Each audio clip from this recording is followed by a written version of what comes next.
So if we were going to write a beatitude, we would say, blessed are the tenacious, for they will never walk right again. I don't know. Blessed are the tenacious, for they will see God. That would work. Blessed are the tenacious, maybe their brother won't kill them. Who knows? I think talking about this story is a little bit challenging. In fact, talking about a lot of these, particularly Old Testament stories, are challenging because you have to wonder, what in the world do we do with it? The video did what, is reasonable to do, is to say, well, the story is ultimately about you can trust God, trust and obey. That's a go-to good thing to say about any story, right? When you're like, what's the moral of the story? Trust God and obey, right? But in some ways, that's like avoiding, but what about the wrestling? And what about the touching the hip? And now he limps forever. And what about all those parts? It's a story about trust and obey, right?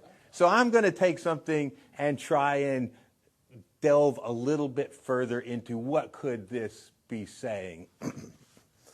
And the reason I want to do this is because of a statement of Jesus. This is Jesus from John chapter 5, verse 39. He says, you search the scriptures because you think that in them you have eternal life. Now, when he says you search the scriptures, he only means what we would call the Old Testament. He only means the Hebrew writings, right? And he's not talking about what we call the New Testament. He says, you search the scriptures because you think in them you have eternal life. It is these that testify about me. Now, lots of times we might hear that and go, yeah, because sprinkled in all of those Old Testament passages, there are a few passages that are prophetic about the coming of the Messiah. So, I don't know, is there 50 passages like that? So out of 39 books and thousands of verses, we find a few that are talking about Jesus. But that's not really what Jesus meant, and that's not how many Christians have understood his statement. The way they have understood it is everything in those scriptures is ultimately talking about Jesus. And you might think, well, how can that be possible? Well, to put it simply, because Jesus is God, and all of those stories are about people, not always as literally as Jacob, but wrestling with God. Moses wrestles with God. Jonah wrestles with God. Right? Job wrestles with God. Moses, David, everybody, Saul, they all wrestle with God. It's a struggle. How do you live? What's the right way for a person to live? What is the meaning of my life? How should I go about this life that I've been given, living it in a good way? What does that mean? Those are kind of eternal philosophical questions. Why am I here? What is the purpose of my own being? So I think the best way to read these passages is not to get bogged down in trying to understand what is being described in terms of what is transpiring, but to say something about this is very much a pattern or an example of a spiritual life lived in the presence of God. Sometimes that's easy and sometimes that's difficult. And so when we read this story, the way I want to take it is I want us to think about it is saying something about the nature of a spiritual journey. And that's what it represents, very symbolically, metaphorically, as an analogy of our own lives.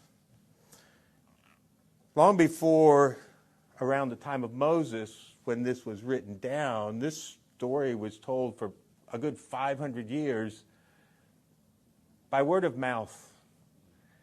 And people of that time, when they shared these stories, it was often in the evening when the sun has gone down, but no one's yet gone to bed, and there's a fire, and they sit around and they tell some of these stories. And it's not because it's history time, kids. You need to learn some history.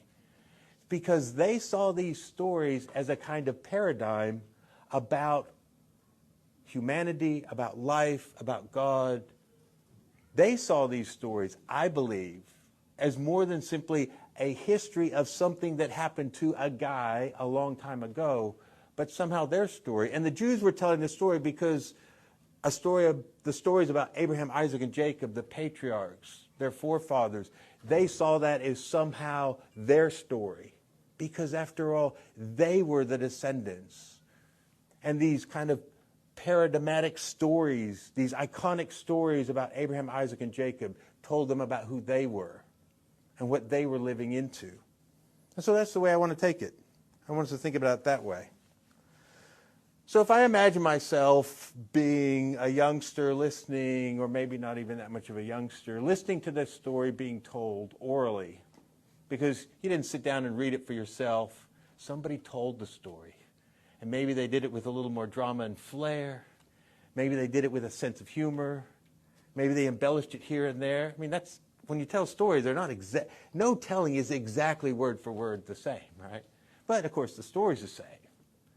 So I'm imagining I hear this story, and I'm glad we had the video because the video gives us some background. What's happening is, Jacob is on the way to meet his brother that he hasn't seen in years.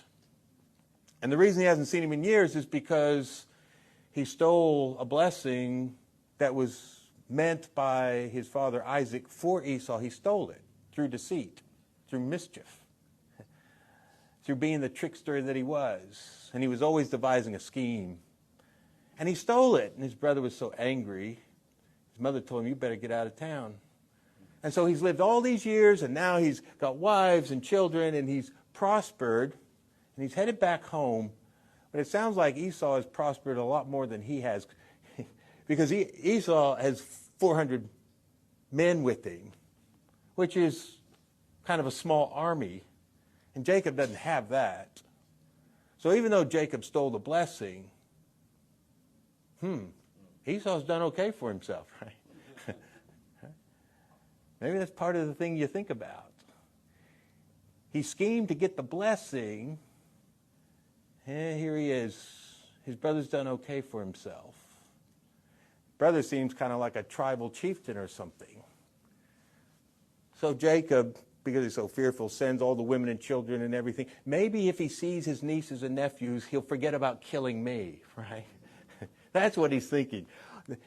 Something will touch the tenderness of his heart, seeing his nieces and nephews that he's never met, and his sister-in-laws, and it'll kind of soften, because if he sees me first, he may kill me. And he stays there, as the story says, by the riverbank, all alone. And he can't sleep well that night, right? Anybody had one of those nights? Anybody had a lot of those nights when you really can't sleep because your mind won't rest and you're worried? That's what's happening, isn't it? That's what's happening. And so when I hear the story about this stranger starts to wrestle with him, the first thing I'm thinking is, that's himself. He is fighting with himself. He's like, why did I do that? Why did I make that mistake? Or why did I make that choice? Maybe now he's regretting it. So the first thing I think about is he's fighting with himself. If someone starts telling the story and they ask me, well, who do you think this stranger is? I think it's Jacob himself. He's wrestling with himself, his own conscience. And a lot of times we do, right? We wrestle with ourselves. But as the story goes on, at the end he says, well, I've really been wrestling with God. And I think that's true because often, even when I'm wrestling with myself, often God comes into the picture, right? Because even if I'm like so angry with what I did, at some point I think, but God, you made me this way, right? I'm such an idiot. I put my foot in my mouth again. But God, why did you make me a person who seems to put my foot in my mouth? I mean, somehow God becomes a part of the conversation. Or I can't sleep and I'm worried about a particular situation. And then I start at some point to say, well, God, why didn't you prevent that situation from happening in the first place? See, maybe I'm wrestling with myself, but sooner or later I start to ask a kind of God-focused question. Why didn't you stop that from happening? Why didn't you warn me? Why didn't you guide me in some other direction? Why did you let me? Why did you make me? And we go on and on. Or we're thinking that, why did you let them? Right? So somehow God becomes a part of the conversation, because I'm not really sure that we can extract God from ourselves or from our neighbor. I mean, he could be wrestling with, why did I have to have a brother like Esau? Right? Kind of vindicating himself. Hey, I'm a pretty good guy, but this brother's the problem. Why did you have to give me a twin brother? I should have been the firstborn anyway. Right? I think he could have been thinking that. And I'm not sure that it is so easy to separate God either from ourselves or from those around us. To make it say, well, this is of God and this is of me, or this is of God and this is of this other person. It's all very much enmeshed. So I think the story speaks to that kind of, is it me? Is it another? Is it a stranger? Is it God? I think we find ourselves spiritually in those kinds of spaces, and we're not sure. But something also happens in this story, because they wrestle all night. It seems like a stalemate. And then his opponent, Jacob's opponent, does something unexpected. Oh, by the way, I could have ended this at any time. Boink. You're out of the contest. Right? Contest instantly over. And you start to wonder, well, why in the world did this stranger wrestle the whole night with Jacob? He's just kind of toying with him, isn't he? You all seen Princess Bride? Some of you, Guess what? I'm actually not left-handed. I actually fence better with the other hand. Surprise. Right? It's kind of that kind of moment. So it asks the question, to me it raises that question, why? And then if this is God simply toying with me? Or is this somehow more merciful than somehow toying with me, leading me on? Is somehow God, in a merciful way, wrestling with Jacob? Because maybe Jacob needs to wrestle. Maybe that's okay. Maybe this night by himself, wrestling with himself and wrestling with his God, maybe he needs that. But it does become evident that it really wasn't a contest at any point. Not really. The stranger injures him. Which raises the whole question about woundedness, right? You mean, does God ever wound us? Well, according to the story, sometimes in the struggle we're wounded, yes. And somehow that becomes a part of our journey from here on out. And it raises to me the question, is that really a bad thing?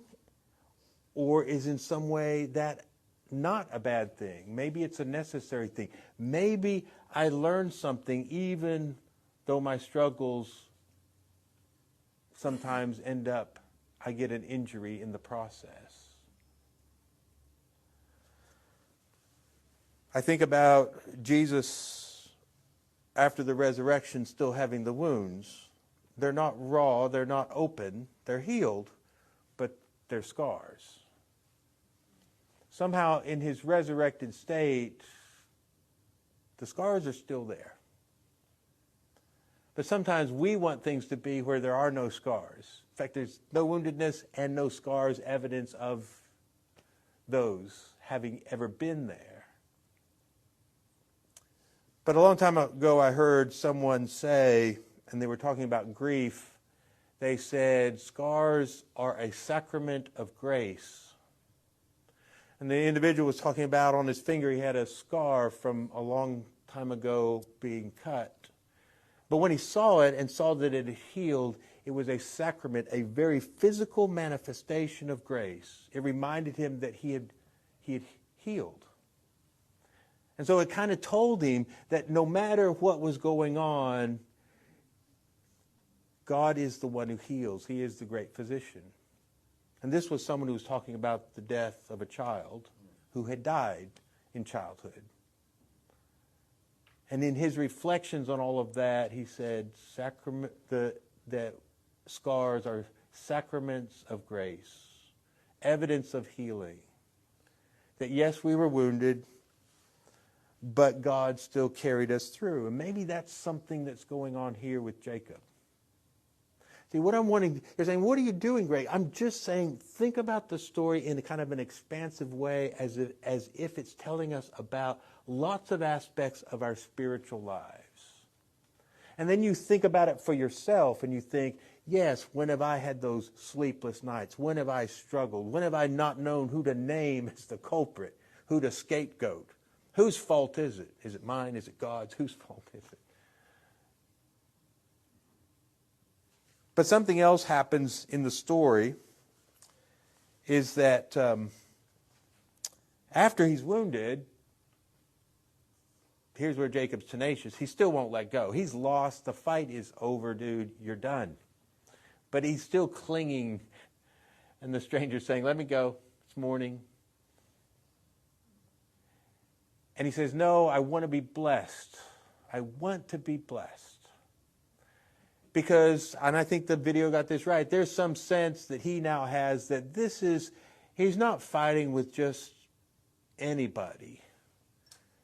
He has a sense that this is something more. It's interesting, Hosea 12, to further muddy the waters, Hosea 12 verse 4 says this was an angel. So you got, a man shows up, Hosea says it's an angel, and at the end, Jacob says it was God. Right?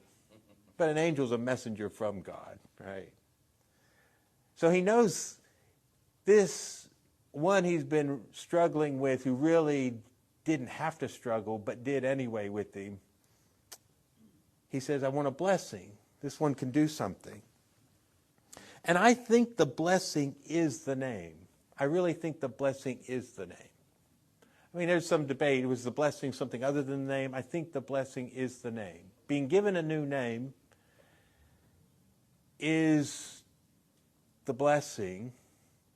We don't do this so much here in America, but certainly we did it in Tanzania. When people became Christians and they went down into the cow pond, wherever the pond was that we were baptizing people, when they came up, people were waiting there, standing knee deep in the water, saying, what's your name? What's your name? Because everyone had chosen a new name. It was a great idea. The point is, I'm starting over. I'm a new person. I get to choose a new name. And I don't have to go through all the paperwork of filing with the government, because they didn't have to put up with any of that kind of stuff. Did not have to change a driver's license, anything like that. Marriage certificate, none of them had marriage certificates. You know, they all just got to pick a new name. So I think that's kind of going on, and we probably don't get that. But being given a new name is saying something about a new beginning. And I think he's been struggling the whole time with the past that's brought him to this point.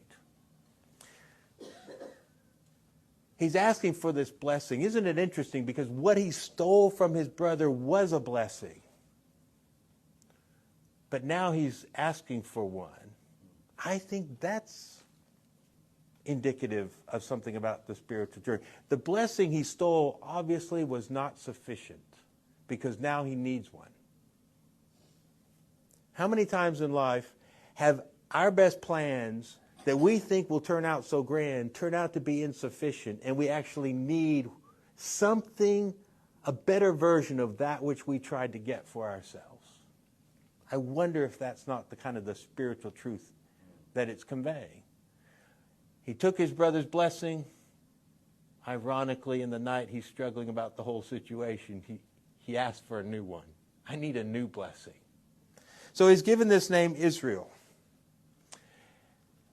And what does the name mean? Well, there's several possibilities, but they all come down to the same thing. The video said the name means God contends. Because we know that the name Israel is composed of some fragments from other Semitic Hebrew words. We know El, the EL at the end, that's the name of God. It's actually the name of God in the Canaanite world. But they had already been living in the Canaanite world for a while. And you know how you assimilate, you pull in words from... So El was the Canaanite name for the supreme God.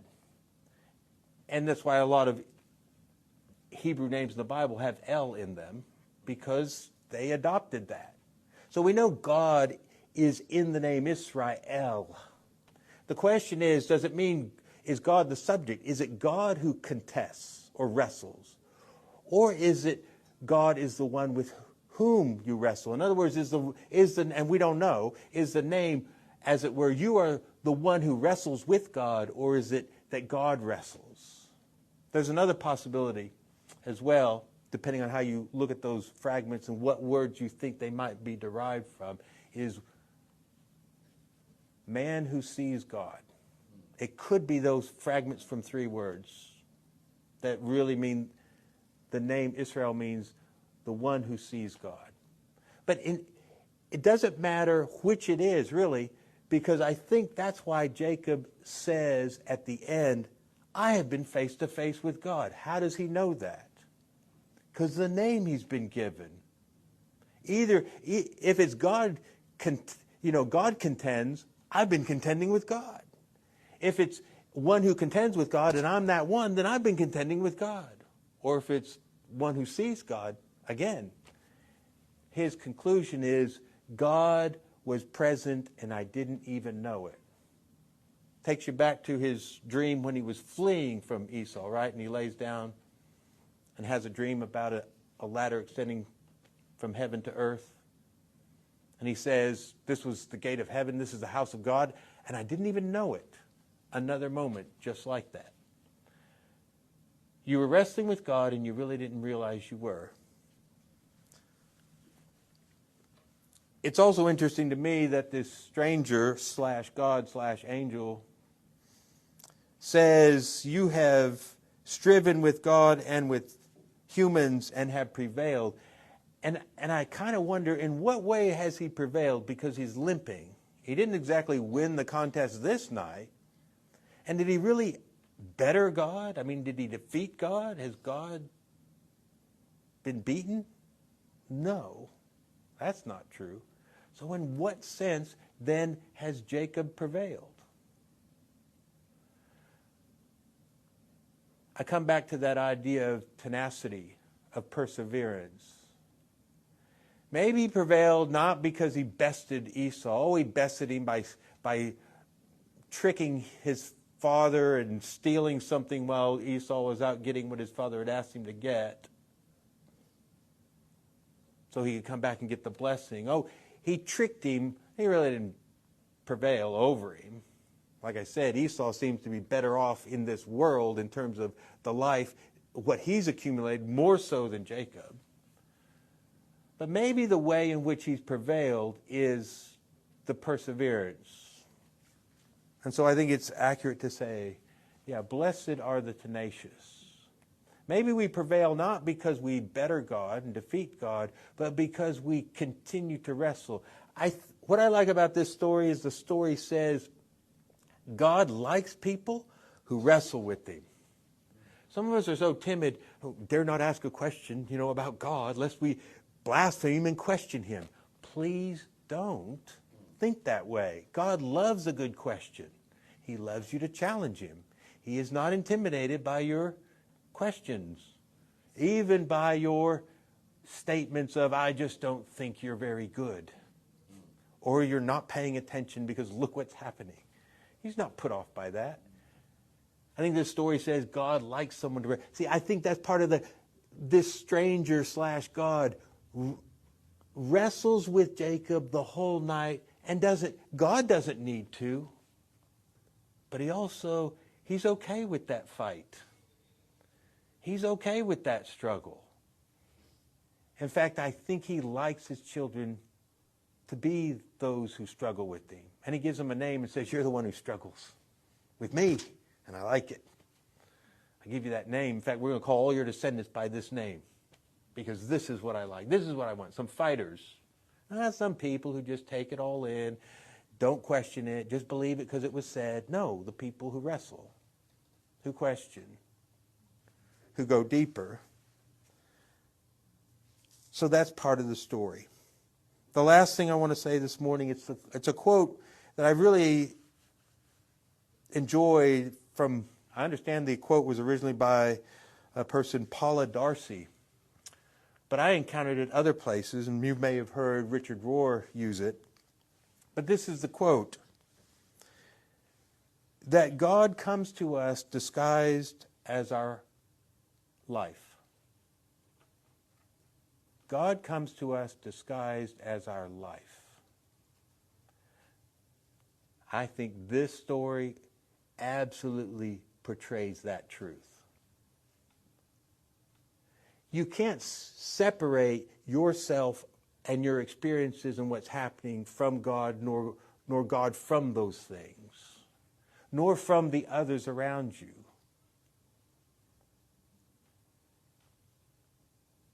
Where had Jacob encountered God? He might have thought, when I read the story of Jacob, he doesn't seem to have much of a mind for God at all. It's always a mind for coming up with a scheme to get what he thinks he needs in life. Whether it's to fool his brother and fool his dad at that point, or he gets in that tussle with his father-in-law Laban over his daughters, and then he tricks him about to expand his herds. I don't see him, at least in the story as it's relayed, him having a thought about God, except that a few times he goes, wow, God was here, and then he goes on, completely oblivious. But God has always been showing up in his life, and God is always showing up in our lives as our lives. Just like you can't separate God from your neighbor, because Jesus says, whatever you do to the least of these, you do unto me. I was hungry and you fed me. Well, when, Lord, did we see you hungry? Because I cannot be separated from the hungry person you encounter. See, God, cannot be separated from anyone else or you yourself. I am intricately and intimately engaged in your life.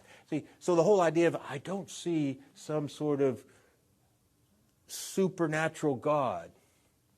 Maybe he comes to us disguised as our life.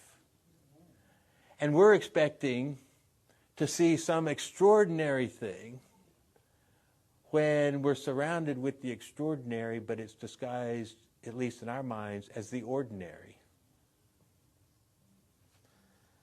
To me, this story rings of that kind of truth, of incarnation, of God coming to us as our lives. It rings to us as if this is Christ, a man who is God, that Jacob's wrestling with. That's who he's wrestling with, is he not? And is Jesus not right when he says, you read the scriptures, they're speaking about me. I'm the one with whom Jacob was wrestling. I'm the one who humbled him, but also blessed him. Took him down a notch, but reassured him he had a new beginning. I'm that one. And when we look into our own lives, I think we ought to start to discern that God is present in all the activities, all the events, all the experiences, somehow closer to us than we are to ourselves, disguised as our own lives.